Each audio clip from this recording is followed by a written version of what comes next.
Octavia Tenga of Spilling the Beans, and today I am joined by our CEO, Dave Dunckley. Hi Dave. Hi Octavia. Thank you for taking time to come and speak with me today. That was a pleasure. So if we can just start by asking you some rapid questions. Okay. What did you have for breakfast this morning? Muesli, it's the same every morning. Okay, and if you had a superpower, what would it be? Flying.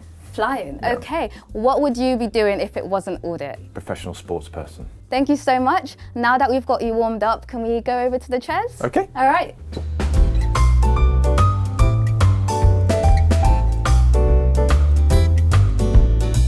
If we can begin by just getting a little bit of background about yourself, where did you come from and how did you end up where you are today? Okay, yeah, happy to. I always say this and I find it really, really dull. It's a really straightforward background. So I grew up in Birmingham. Okay. I lived there till I was 21, and then I left Birmingham to go take my first job, which was at a smaller firm. I qualified there and I joined Grant Thornton immediately after qualification. So that's about 22 years ago. Okay. And I became a partner in the firm about 12 years ago. All right. How did you find the transition moving from Birmingham to London? Was it quite big? Huge, probably Yeah. the biggest thing I've ever done, because you go from a family environment to a city I didn't know, Yeah. living in a shared house with people I don't know, Oh, wow, I doing your remember first ever those. job. So Yeah. it's eye-opening stuff, isn't Yeah. it? It's not easy. Yeah. So if you can just cast your mind a little bit back It's to not that long ago.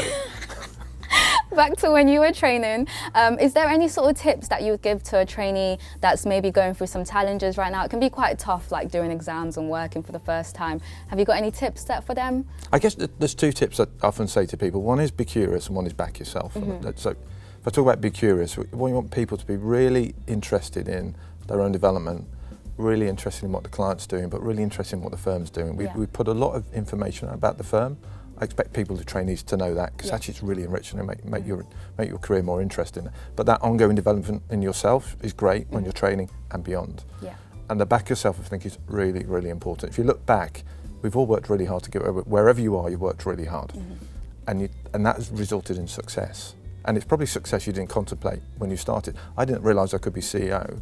Someone said I might be able to 6 or 7 years ago, and you just go on development and you think, yeah, you build your confidence. Just have that innate confidence to be really confident and you can get to where you want to go.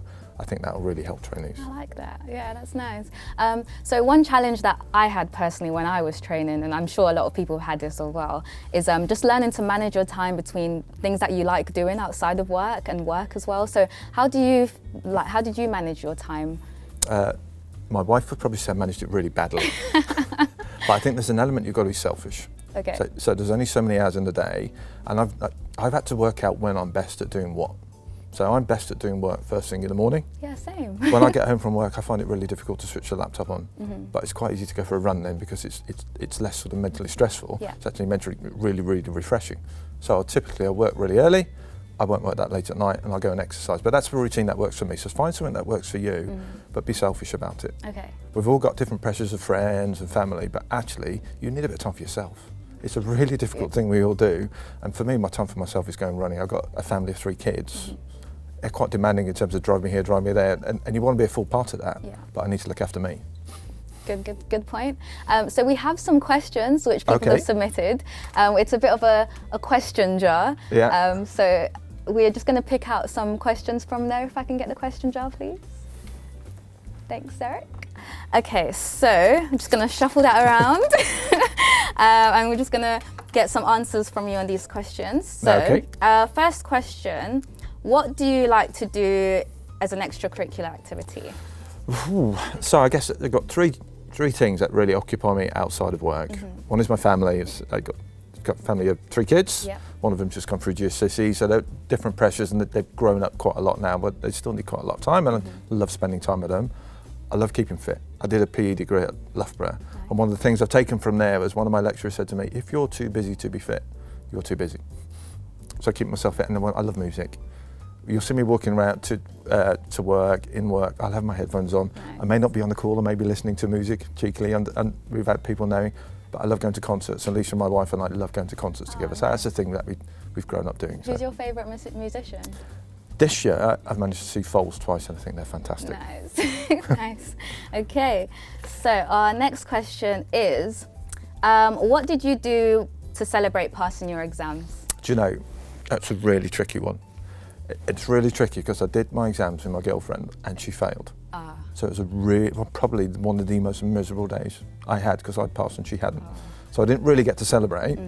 What I did get to celebrate with her was when I got made partner. It's a real curiosity. I remember telling partners, I got made a partner on November the 16th. I got made CEO on November the 16th. And I remember that because it was my son's birthday. So it's such fantastic days to go home and celebrate with the family. Oh, nice. And what did you do to celebrate? We have a very traditional celebration, which tends to be fish and chips and champagne, which is a complete... Well, a great combination. It's a fantastic combo. It works every time. Okay, nice. And there's one other question I'm going to just pick out from here. So what do you really enjoy about your job? Wow, there is so much to enjoy about my job. I think what I really like about my job, and I look back the last 10 years, is the opportunities it's given me. I've been here 20 odd years, and people aren't colleagues, they're genuine friends. And because of the way we are, we're an international organisation. I've had opportunities to go to Dubai, to India, to China, to the US many times, and that's fantastic. And when you can do that with a colleague you've known for 10, 15 years, it really is fun and it's so enriching. And that's just that opportunities it gives you, it's brilliant. Nice, I like that. A last question for the day, Dave. Yeah. So of course, this is a Spilling the Beans interview, so we just want to get your advice on what you would give to someone who is applying to Grant Thornton today. Well, that's a really good one. I think the single biggest piece of advice I can give is be yourself. And a quick story, when I was thinking of being CEO of the firm, I consulted one of my partners, said, what do you think? He said, I think you can do it, but you can only do it if you be yourself, because it's a really, really difficult job. So if you try to do something difficult when you're not true to yourself, it becomes even more difficult. And it just, why would you put that pressure on yourself? Back yourself that you're good enough to come work for Grant Thornton, and when you walk through the door, continue to be yourself, because that's the person we try to employ. I like that. Thank you so much, Dave, for taking time out of your diary to sit with us today. I've really enjoyed just getting to know you as a person, and I've actually got some really good tips out of that myself. This is Spilling the Beans, and I am Octavia Tenga. Spilling the Beans is a platform where trainees get together and give you an insight into what it's like to actually work for Grant Thornton. Thank you for listening.